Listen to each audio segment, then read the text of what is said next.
Hello, I'm Michael Pierce, and this is The Human Condition.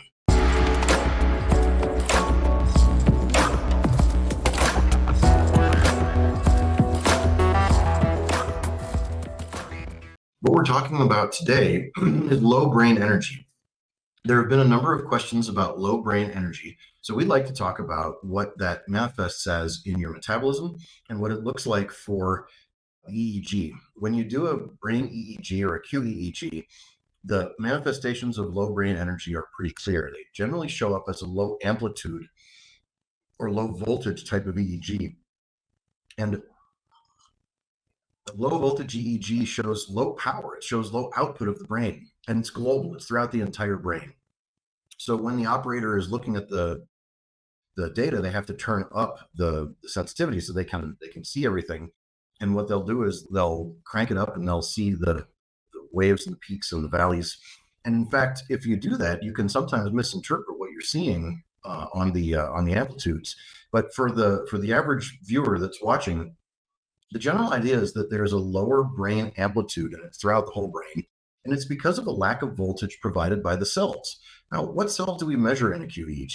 We're measuring the cortical cells. We're measuring fairly large, giant pyramidal cells of Betz, they're called. And these are large cells that have a positive end and a negative end. And these cells emit a brainwave. They emit a frequency, they emit a field. And that field can be picked up by the electrodes that are on your scalp. So when a person has low brain energy, essentially what their brain is telling us is that if their skull isn't just too thick and blocking the waves, that very likely the person has poor mitochondrial operations. So we have to talk about that and unpack that. What is a mitochondrial? What is a mitochondria and what does it do? Mitochondria are these little tiny cells that come from your mother's DNA.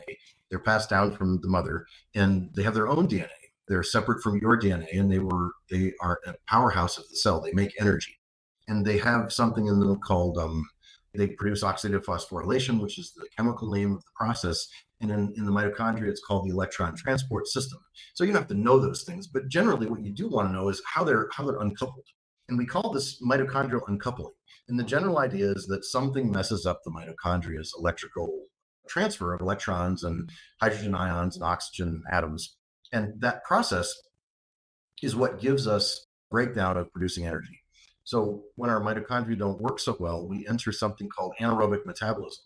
We go into burning glucose and burning fuel without oxygen. And we produce far less molecules of ATP, which are the little packets of energy. Think of them as logs that we burn in the fire of our cells. And so we have fewer of these logs, and we don't get as many produced when we burn glucose or break down. So if glucose is a tree and we break it down into ATP and we manufacture ATP out of it, those are the little logs that we throw into the fire and burn. So you only get a few ATP instead of more than 30 out of a process when you're when you've got oxygen per unit per molecule of glucose. So when you have this mitochondrial uncoupling, your question will be, what causes it? Well, gosh, it's almost anything in our lives that's bad.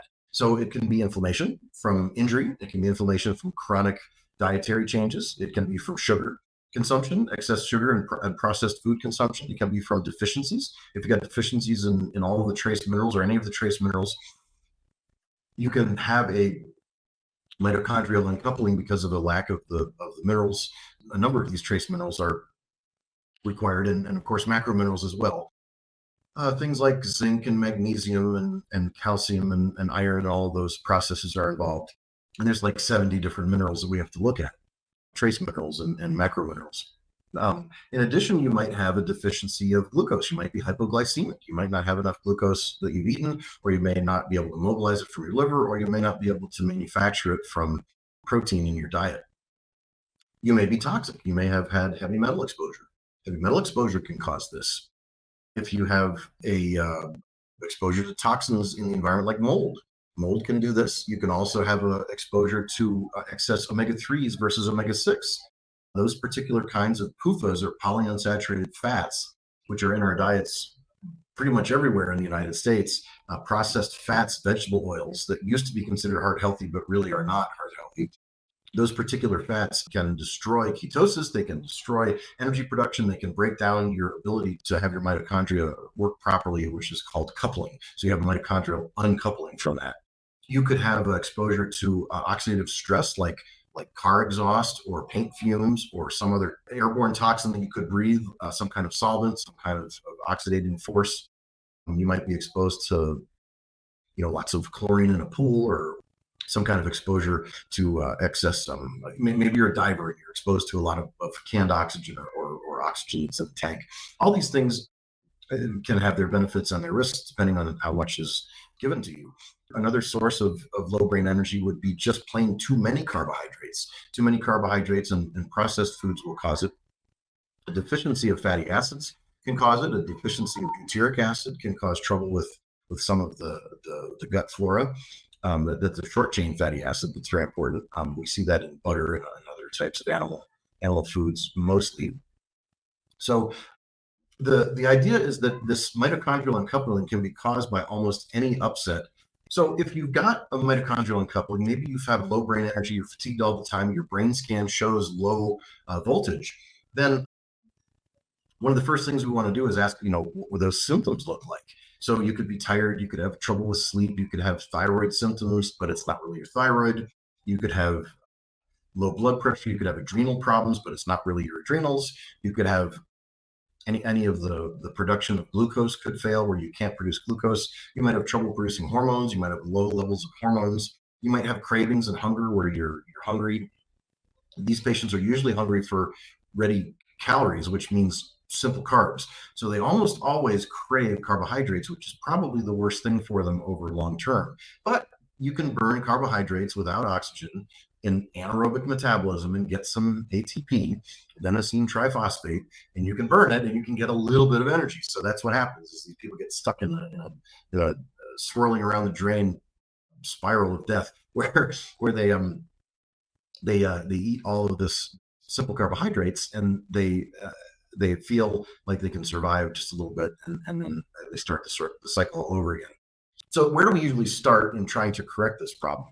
Well, if there's a toxic involved, we'd like to detoxify. So if it's heavy metals, we would detoxify with charcoal and alpha lipoic acid and some other things. You can use clay, you can use humic and fulvic acids. There's a number of ways you can do it.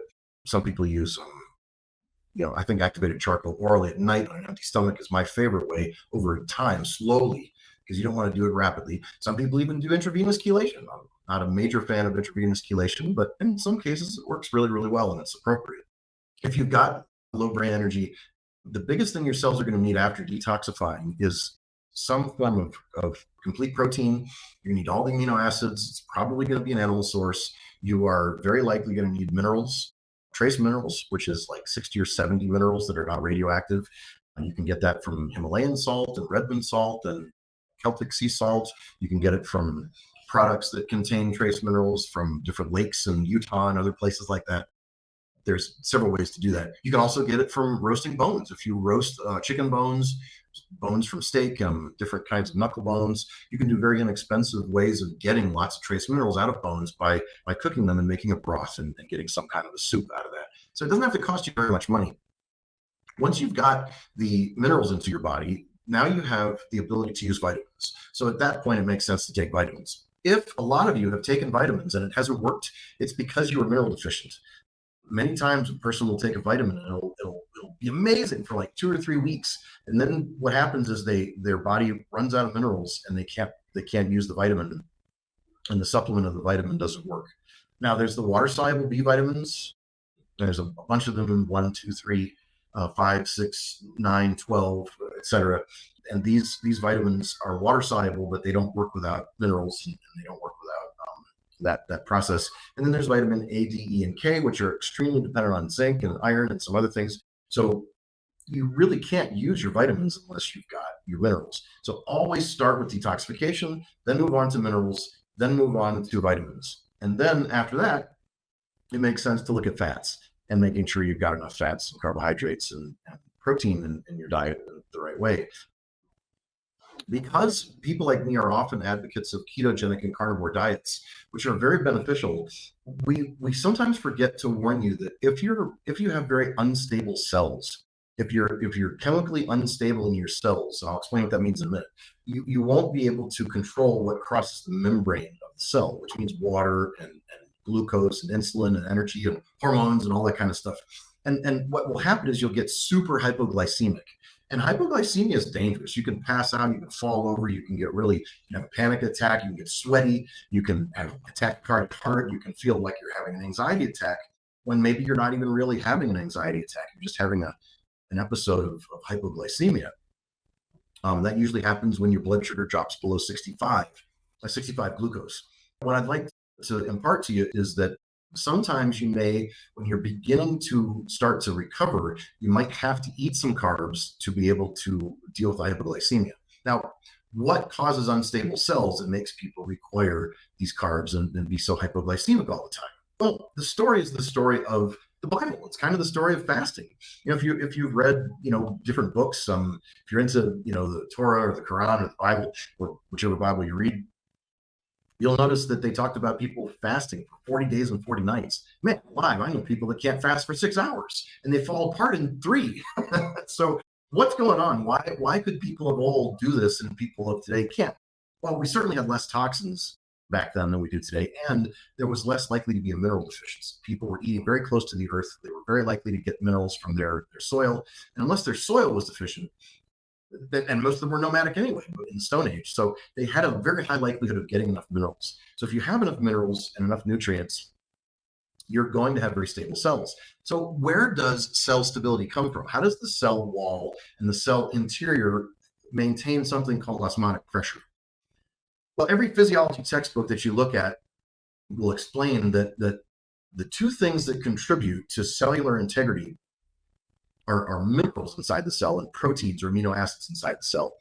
Now, proteins contribute to a negative charge inside the cell, and minerals contribute a positive and a negative balanced amount inside the cell.